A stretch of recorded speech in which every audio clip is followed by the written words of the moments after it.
Hey guys, this is Justin with Core Graphics, and in Cinema4D Art 14 there is a new added feature that is really awesome, and it's called camera calibration.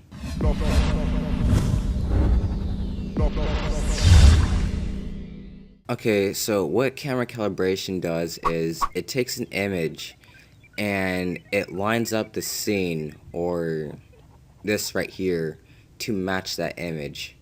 Now, this cannot be used if you're trying to motion track, which is, I guess, hopefully they'll do something about that in the new version of Cinema4D. But just for the current moment, it's mainly used for just putting an object in the scene, for that matter. So let's go ahead and get right on to it. Let's go ahead and create a camera and Cinema4D tags. Let's see, is it in here? Yes, camera calibrator. And so we click on that tab. Let's go ahead and click on that so that way we're inside our camera. And we're going to go to image and choose our image that we want. Loading, almost getting, there we are. I'll go to my desktop. And I'm just going to choose a picture that I already used. In fact, I'm actually going to kind of show you guys exactly how I created that all doing Skyrim dragon scene thing. Kind of. It's my rooftop. Hit open. And I need to see the dimensions of this so I can go ahead and match it. So properties, details. This one's really weird because it's like 1586 by something. Render settings. 1586 by 1026. There we go. Alright, so now that we have our project settings, well, our render settings matched up, now it's time to start calibrating this. And what we're going to want to go ahead and do is we're going to go to add line. And what this line does is we're going to tell it exactly where this image is, so to speak. And I'm going to go ahead and start with the y-axis. So I'm going to find something that looks like it would go on the y-axis. So I'll use this pole right here. I'll shift click, 1 for x, 2 for y. And I'll go ahead, I'll add another line. And I'll set one right here.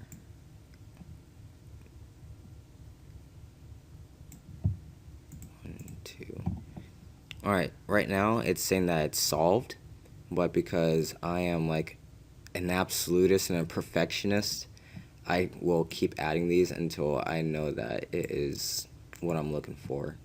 So that way Cinema4D cannot make any mistakes. So 1, 2, there we go. That's what I want. I want that green one right there because now it knows the y coordinates of this image. And so now I need to add an x coordinate and a z coordinate.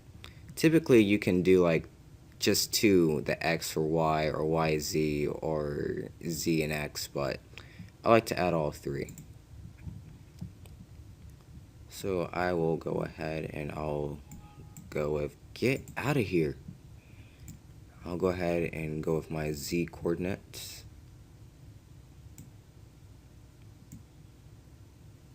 Go ahead and just line that up. 1, 2, 3.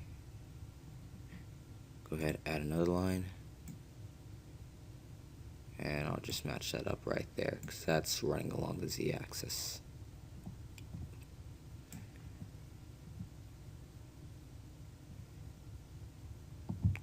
One, 2, 3. Ooh, I like that. So basically looking down here, it's saying that the x is indirectly solved, which means that it has a good idea as to where the x-axis is on this.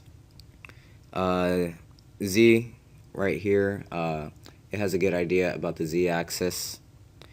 And then we got our focal length, and then we got our camera orientation, which if you get these two, you're pretty much golden. So let's go ahead and add a pin. And so far we're looking pretty good right here.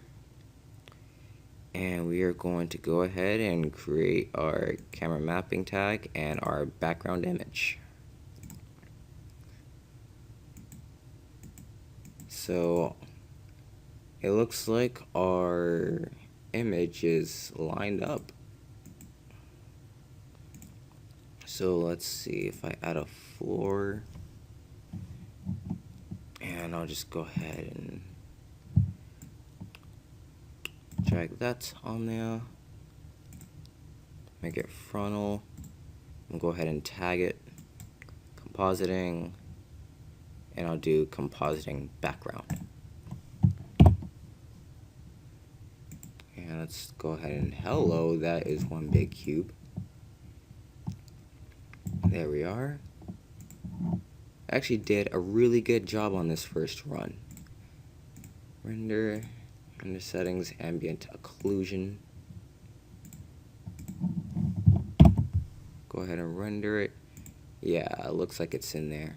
So go ahead and just drop that right there. That's actually looking really good. It looks like it belongs in the scene, which is exactly what we're going for. And then really everything else from there is completely up to you. As far as how I did that dragon video, in which I'll just go ahead and drop a little button right there. Just click on that and then you can see exactly what I'm talking about. But I'm going to go ahead and just open up a new project, I guess. Let's see, where did I put it? I think it's in my downloads. Downloads, nope, that's not it. Let's see, there we are. Downloads, all doing animations. And the guy who supplied these animations is just completely awesome.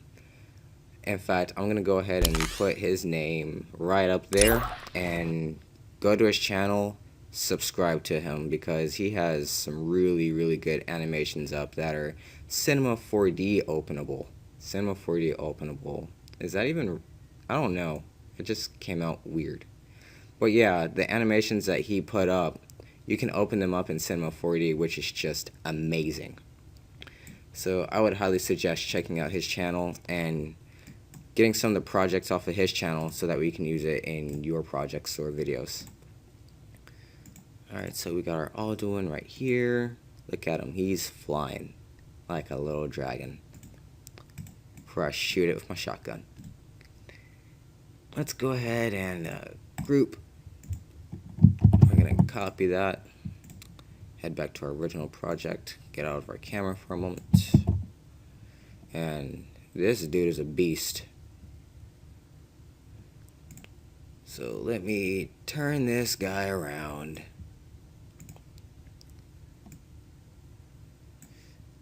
And because I cannot resize him regularly, I'll do it from here. So 0.75, 0.75, and another 0.75. Alrighty. Go back into our camera. This dude is still beast. Alright, 0.45, 0.45, 0.45. That's just the one thing you have to look out for whenever you're using these.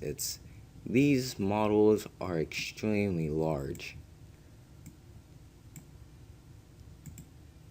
And now I can't even see him. Like, what's going on? I think these models just hate me. Alright, I'm cutting them down to 0.10 or 0.1. Whatever have you. Now this dude is just like really tiny. And he's on the floor. Now he's not. And we drag him this way, and we're going to bring him toward the camera. And he's still off camera. Well, hey there, how are you doing? back up.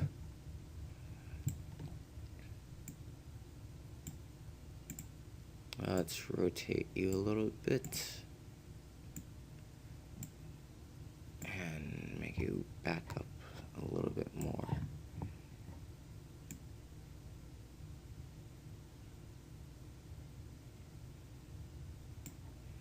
I'm gonna have to drag you up some and go ahead and render you. And would you look at that, we got a Skyrim dragon right in our video. Or scene, whatever have you.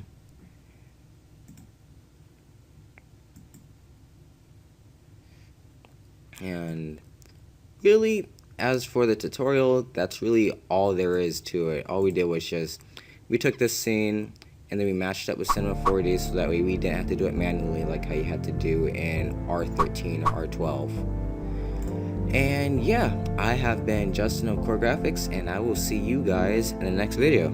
Take care.